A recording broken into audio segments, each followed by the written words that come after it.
अलाउद्दीन खिलजी। दिल्ली से लेकर संपूर्ण भारत में अपनी विशाल सेनाओं को दौड़ाने वाले अलाउद्दीन खिलजी का जन्म अफगानिस्तान के जाबुल प्रांत में हुआ था। भारत में उसने खूब लूटपाट मचाई। बचपन में ही पिता के मर जाने के बाद अलाउद्दीन खिलजी के चाचा जलालुद्दीन खिलजी ने उसको पाल पोस कर बड़ा किया।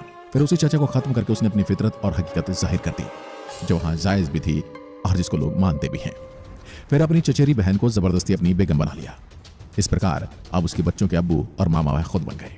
उसके चचा दिल्ली के सुल्तान थे, उसने अपने प्यारे भतीजे को सेना का कमांडर भी बनाया। अपनी बेटी का निकाह भी उससे करवा दिया।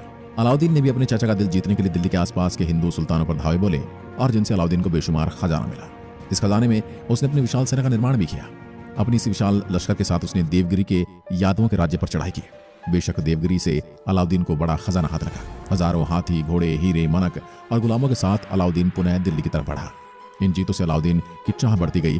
अब वह हिंदुस्तान की सत्ता को पाने की फिराक में लग गया। इस सत्ता को पाने के लिए उसने अपने ही चाचा की पीठ में खंजर घोंपा, उसकी सल्तनत पर कब्जा किया। अलाउद्दीन ने चित्तौड़गढ़ पर भी आक्रमण किया, जिसमें वह रानी पद्मिनी को हासिल करना चाहता था। लेकिन राजपूताना ऐसे जल्लादों के सामने कहां झुकने वाला था। न उसे रानी पद्मिनी मिली और न ही चित्तौड़। अलाउद्दीन को सबसे बड़ी टक्कर और अलाउद्दीन के दांत खट्टे करने वाले योद्धा हमीर देव चौहान। 4 जनवरी 1316 को 48 साल की उम्र में अलाउद्दीन मारा गया। आज अलाउद्दीन की कब्र दिल्ली के महरौली में है, जहां उसका एक मकबरा बना है। पर दोस्तों, आखिर अलाउद्दीन खिलजी मारा कैसे? दरअसल अपने शासन के अंतिम दिनों में अलाउद्दीन को एक भयंकर बीमारी हो गई और उसकी पूरी त्वचा काली पड़ गई, जिससे उसके शरीर में भयंकर दर्द के साथ साथ फोड़े फुंसियां होने लगे। इस दर्द ने उसे इस प्रकार की मौत दी कि उसके मंत्रियों तक ने हाथ तक नहीं लगाया।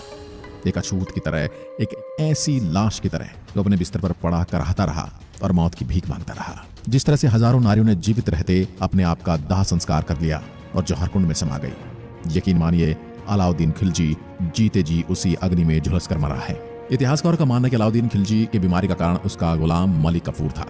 होना भी चाहिए था, क्योंकि मलिक कफूर जानता था कि अलाउद्दीन खिलजी ने अपने उस चाचा के साथ विश्वासघात किया है, जिसने उसे पाल पोस कर बड़ा किया है। तो मलिक कफूर तो उसका कुछ लगता भी नहीं था। उसने वहीं से कॉन्सेप्ट चुराया और उसी पर आजमाया। उसी ने अंत में अलाउद्दीन खिलजी को मारा था। जैसे को तैसा, शायद इसे ही कहते हैं।